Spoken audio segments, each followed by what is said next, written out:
এমন একটা উড়নচণ্ডী মেয়ে যার সঙ্গে আমার দেখা বছর দুয়েক আগে, যে এখন আমার সারা পৃথিবীটা জুড়ে সমাহিত হয়ে রয়েছে।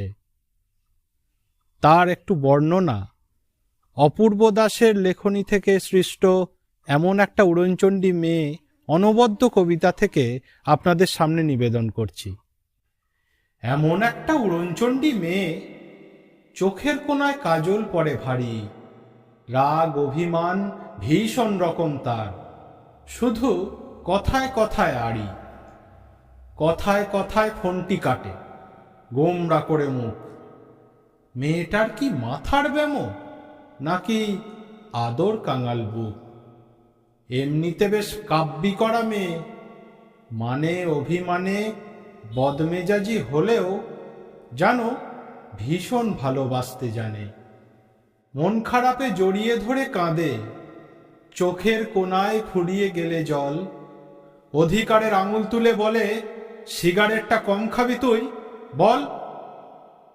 মেয়ের আবার একলা থাকার শখ, একটু চাপা একটু কটু ভাষী।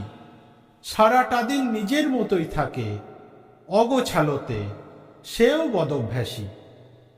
এমন একটা উড়নচণ্ডী মেয়ে, চোখের কোণায় কাজল পড়ে ভারী, রাগ অভিমান ভীষণ রকম তার, শুধু কথায় কথায় আড়ি।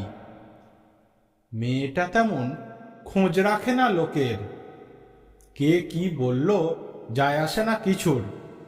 আপন মনে ঘুরে বেড়ায় শহর, শব্দ হাতে ছুটে একা অন্তমিলের পিছু।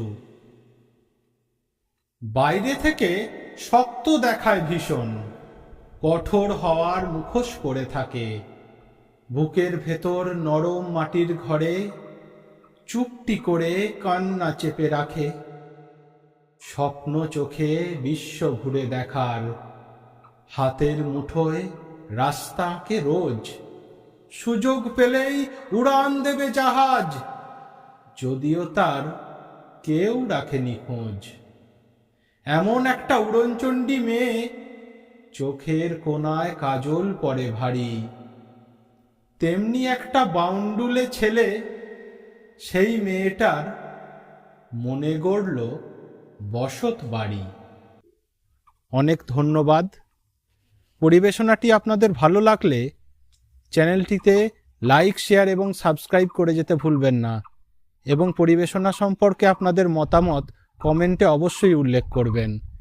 আর আমাদের দুজনকে, অর্থাৎ বাউন্ডুলে ছেলে আর উড়নচণ্ডী মেয়েটিকে প্রাণ ভরে আশীর্বাদ করবেন, আমি যেন তাকে সারা জীবন বলতে পারি,